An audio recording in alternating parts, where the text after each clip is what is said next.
And we're just going to work through what these notes say, okay? Oh, we got people in the other room too. Oh, sweet. So, Computer lab? computer lab, yeah. Or did they go to Kate's room? Oh, yeah. I think so. I think they went to computer lab. If they're not there, then they're in Kate's room. There's like 2 kids in Kate. So, all right. So let's start with relation, okay? Okay. So what is a relation? Who's your relation? Your family, something that goes together, right? So even your cousins, whatever, you meet together sometimes. So the idea of a relation is stuff that has some sort of a connection.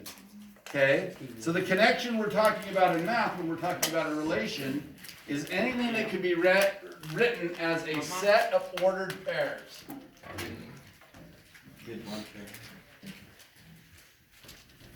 Okay? And so a relation is a set of ordered pairs. They're numbers that create a set of ordered pairs.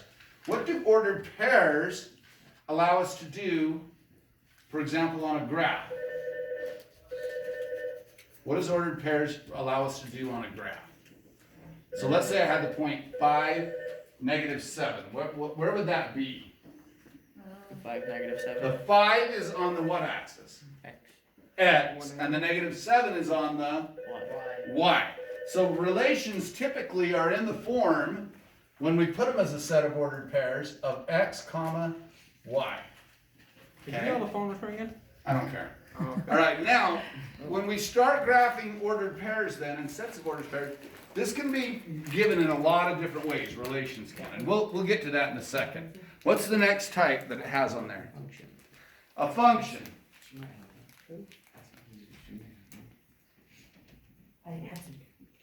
Okay, so, this is key. Listen to this part. A function is obviously a relation, so it's a set of what?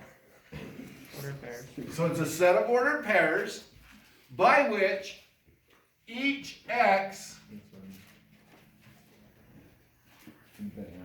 has only one corresponding y value. Okay? Now, some of you may remember on functions the vertical line test. Have you ever heard of the vertical line test?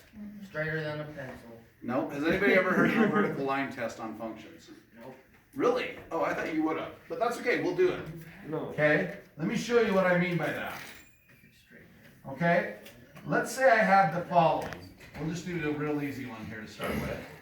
Okay? So the x is 1, 1. Oh, if it crosses twice, it's not a function. 2, 2, 3, 3, 4, 4. So that just kind of goes that way, right? Do the same thing in a negative direction. -1, 1, -2, 2, -3, 3, and it just keeps going like that. And these keep going out, okay? Is this a function? Yeah. No. Isn't it if it... So this is the question. So let's think about this. Let's make a list of x's. By the way, this is called graphing. This is called mapping, where you list the domain and the range. What is, oh, and that's probably some other words that are on your thing, right? Domain and range. So let's list those. The domain is the set of all possible x values. Okay? And the range is the set of all possible what? Remember, we're talking about relations. Y value? Yes, very good. Y values. Is there finite and infinite on there? Independent variable and dependent variable. That's all that's left? Yeah. Okay, we're going to talk about finite and infinite, so write that at the bottom too. Okay. A finite versus infinite. Now this is something that should make sense to you in general. What does finite mean compared to infinite? Go ahead. Limited resources. Yeah, so if it's finite, it's what? Limited. Limited, okay? So this has a beginning and end. It limits the function. It limits the number of Thank you.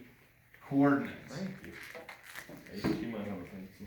Okay, so that's what finite means. It's gonna have a limited number of points, in other words. It's gonna have a limited number of values. Okay? Infinite means what? Forever. If this means limited, then this one must mean what? Unlimited. This one extends to infinity. You ever heard, what is that? Buzz Lightyear? To infinity and beyond? Well, you can't really go beyond infinity because infinity goes what? Forever. Forever. He's kind of dumb. Of course, he's a toy. So what do you I'm expect? kind of dumb. I just had to figure out the So- difference between. Because it extends to infinity means it goes forever. And then if you go beyond infinity, well, that's still forever. So that doesn't make any sense. So why All right. is it called, wait, hold on. So, Why is it called finite, not finity? huh? If infinite is infinite. You're right. It goes on, extends to infinity. It's infinite. Yeah, why Meaning is it keeps finite going on forever. finite? So infinite means that it limits it and stops it. So we're gonna just talk about some of the, in this case, this goes on forever. This is infinite. But we're just gonna talk about some of the values on the domain and range. So let's list just from here to here. So 1, 2, 3, 4, 1, 2, 3, 4. So my domain is -4, -3, -2, -1, 0, 1, 2, 3, 4. What's this called, by the way, what I'm doing over here? Mapping. This is called mapping, okay? Mapping says list all possible values of the domain and list possible values of the range. What are the possible values in the range? 1, 2, 3, 4. Is 0 a possible value? Yeah. Yes, for the y. 1, 2, 3, 4. Are there any negative possible values? No. Okay, so now I just connect them. It's pretty easy. Riley, what does -4 go to? Yeah. -4 what? 4. So -4 maps to 4. This is why we call it a mapping. We draw an arrow from the domain to the range value. Everybody with me on this so far? Okay, so Danny, what does -3 go to? -3. Nope. Because if I went to -3, I'd be down here. Am I down here? No, No. it was -3. -3, +3. So that map's there. Everybody with me so far? Oh, I see. Okay. Seth, where does -2 go? +2. Canyon, where does -1 go? Now, 1.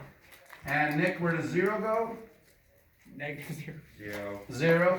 And Ryder, where does 1 go? 1. Now, we have an issue, or do we? That's the big question. No. Yeah. We have two things going to the same thing. Does that make it not a function? No. Yeah. Yeah.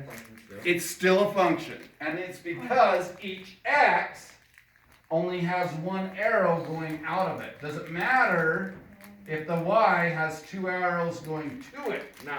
No, that's the important thing. Each x only has one arrow coming out of it. That's the important thing. It doesn't matter if y is used twice. It matters if x is used twice. You with me? So this is called a function. This is the mapping of the function. Here's the vertical line test. Draw any vertical line you want, anywhere on the graph, and it should only touch the graph at most once. Touch it twice and it's It can touch it 0, if it's finite, but in general it can't touch it what? once. Twice. So if I draw vertical lines, is it touching the graph more than once? No. Nope. No matter where I draw those vertical lines. Double. It doesn't matter. Okay? I can draw vertical lines anywhere I want, and it will only touch it what? Once. So write that in your notes. The vertical line test. Tell me your. Hey, you got a pencil? Well, inside it. The vertical line test does what? It tests to see what it is. So what is the vertical line test then? You did. Yeah, like make sure your line makes. How do I do it though? How do I do the vertical line test? You can go from the top. You to bottom. draw what? The line. Draw vertical lines. If it touches more than once, it's not a function. Lines What did I do? through the graph.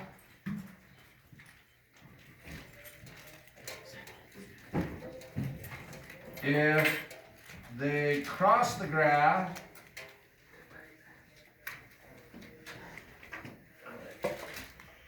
No more than once.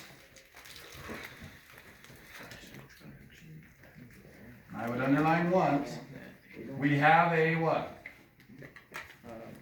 Function. Okay, so is this a function? Yes. Yes. Okay, let's think about this. Let's do a mapping here. I'll do the mapping first this time. So here's my domain, and here's my range.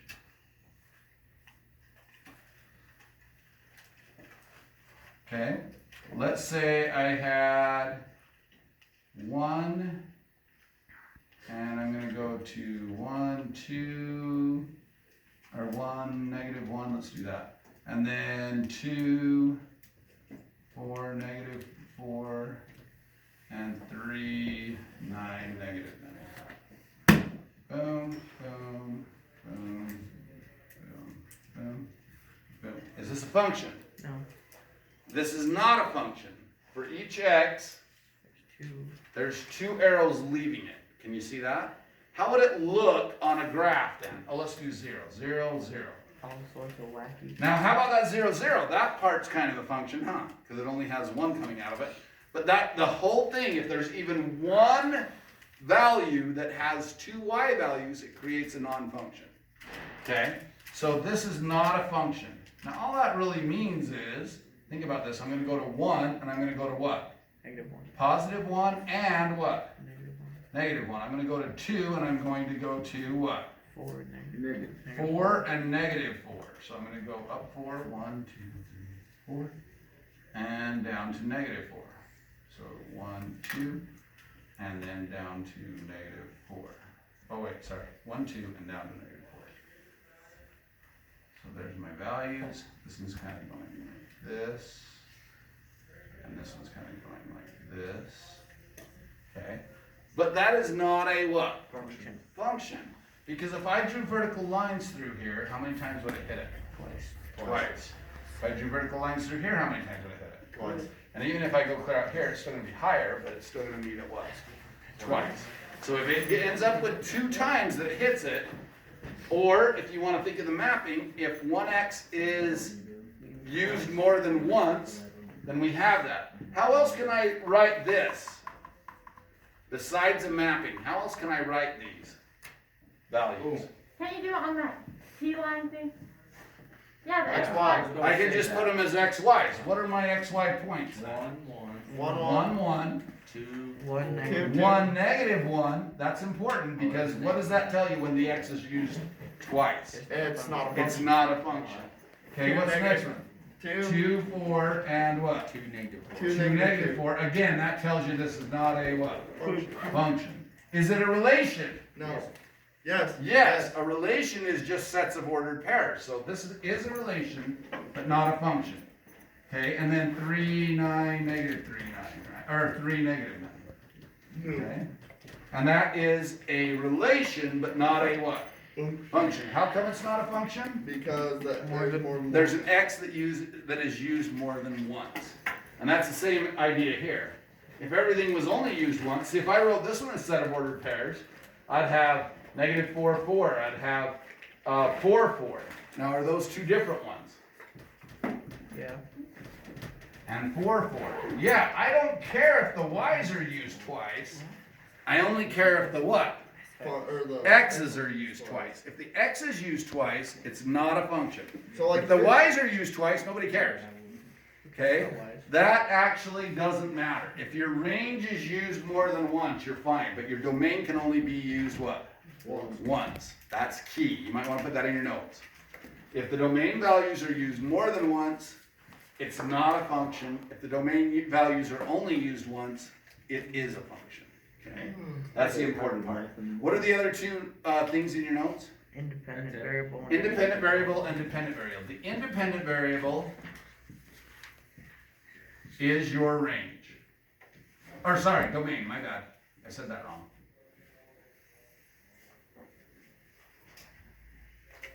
Domain, okay? Or we usually think of that as the set of all the x's. Okay, the domain is the independent variable or the set of all the x's. and the range is the what? Range. Oh, sorry, The I keep doing this wrong. The dependent variable is the what? range. With a Y. Is the range or the y. Now think about that. When you first learned to graph and you first did a point, and you did this last year, but that's okay. So let's say we were given the point 3, -4. And some of you still mess this up. I had some kids that would do this. 3, -4. Is that the correct point? Yep. I went 3, I went -4. No, cause X, Why? cause X is first. Ah, that's why it's called the what? Independent. The one that comes first is the independent one. The one that's the follower is what? The one, so, Dependent. No, just think about that in general, okay? The one who goes first is the what? They're independent. They don't have to worry about the other one. The guy who's your follower friend, right? That just follows you around like a little puppy dog. You know, like, you know, Canyon South. Anyway, so What? yeah, Yeah, just so- follow me around a lot. Which one's Who the do I puppy follow? dog? which one's the puppy dog? I think it was the Yeah. canyon. Danny? Danny's the puppy dog. Okay. So yeah, you got Danny just follow these guys around. Is Danny the one that's leading? No. He's dependent upon where you guys go. Yeah. He doesn't really, you know, he's not independent. He's not gonna do what he wants to do. He's gonna do whatever you guys wanna do. Sounds about right. And then when he gets in trouble, he can blame it on you guys. He's smarter than you think. So, because he's gonna say, it wasn't my fault, Seth's the one who took me there. He's gonna say, all right, I got in trouble anyway. So that's the key. If you think about it honestly, the word independent and the word dependent makes sense. The independent is the one who leads or is the starting value. The dependent is dependent upon what that independent value is. Just like when we graph this point, this is wrong. That's not right. Because I should lead with 3 on the what axis? The x. Remember, the x comes before y in the alphabet. So x is the independent variable going 3. And the y is dependent upon wherever we're at 3. At 3, we're at what?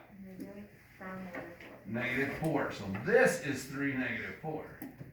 It's important that the x leads. And when you do a graph, it's important that the x comes first and you follow the x-axis, the horizontal axis first, and then the vertical axis. Everybody got it?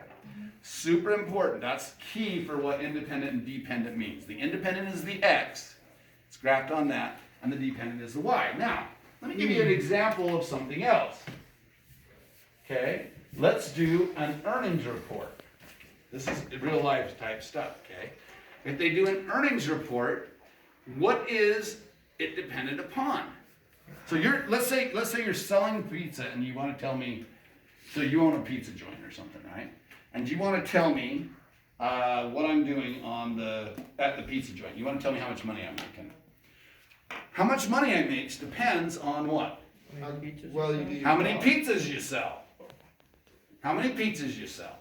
So which is dependent? The number of pizzas or is the amount of money dependent? Which one's independent and which one? So we have 2 choices. You have pizza or you have money.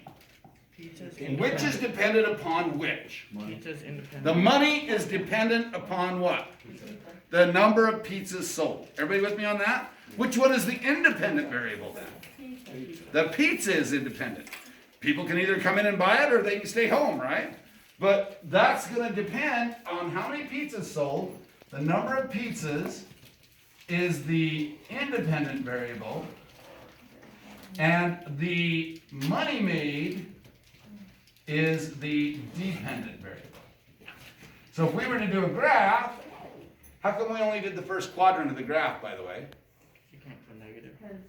Because think about that. Can you sell negative pizzas? Well, No, that's dumb. Doesn't even make sense. I mean, unless So- you throw them away. So this is the number of pizzas. And money. Do you ever want to make negative amounts of money? No. No, so it's going to go up, right? So let's say you make $2 for every pizza sold. That's not. You with me? So every pizza sold, doesn't matter whether you sell a large, because obviously you put more ingredients on a large, right? Or you sell a small, or you sell a medium. It doesn't matter what you're selling it for. And that's why, by the way, is there a lot of difference between a large pizza and a medium pizza in price? No. There isn't, and really, you're much better off getting the what? Medium. The large. You're gonna get a lot more for your money. But that's because starting a pizza, having the ovens, everything like that costs about the same for any pizza you make. The actual ingredient, right, just having a little more pizza dough or having a little more sauce or having a little more cheese, is that really that expensive? No. That's not the big expense. It's owning the pizza joint. It's having the ovens. It's paying the workers, right? All that's the big expense. It doesn't really matter what size the pizza is. So you're just planning on making $2 on every pizza. If you sell 0 pizzas, so let's think about this. We're gonna make a what? 0. I'm gonna make a map for the domain and the what? Range. And the range. I'm also going to do some relations down here, Your arm. which is set of ordered, I know I saw that. Set of ordered pairs. Okay, so you're gonna do a set of ordered pairs on the range, on the points at the bottom. What's the other part? What other way could we show this? We can show it on a what? Graph. We're gonna do all 3 of those, okay? And we're gonna see how this works. So, let's start at no pizzas. We're not gonna sell anything. We're opening up. Have we sold a pizza the very first time when we very first opened? No. No. So how many pizzas have I sold? 0. So what should go in the domain? 0. How much money did we make then? 0. We haven't made a dang thing. First point, 0, 0. On the graph, where should I mark? Right there. Right there. Okay. I sell a pizza. Woohoo! What did I make? 1. I sold 1 pizza. But you made $2. I made $2. Okay, and I'm gonna show you another way to put this, okay, in a second. All right, how about 2 pizzas? Oh, sorry, 1, what? 2. 2. If I sell 2 pizzas, how much total money did you make? $4. $2 on each pizza. $4. 2, 2, 4. Everybody with me on that? Okay, 2 pizzas, $4. Okay, so I got 2, or 1, 2, 2, 4, 3, what? 6. And will it keep going like that? Pattern. Yes. Okay, now, here's the weird part. We have created a what? If I connect those points. You've created a line as I create those points. And we're going to create this function. Is it a function? Yes. For every x, there's only one y? Yep. And it obviously would pass the vertical line test. Okay? So, now, here's the weird part. Can I write this in what we call functional notation? And this is where we get into equations and lines and linear equations. So f of x, which by the way is the number of pizzas sold to find the amount of money. So f of x represents the money, or the y axis. And the reason we put f of x is because it's dependent on x. In other words, it's dependent on the number of what?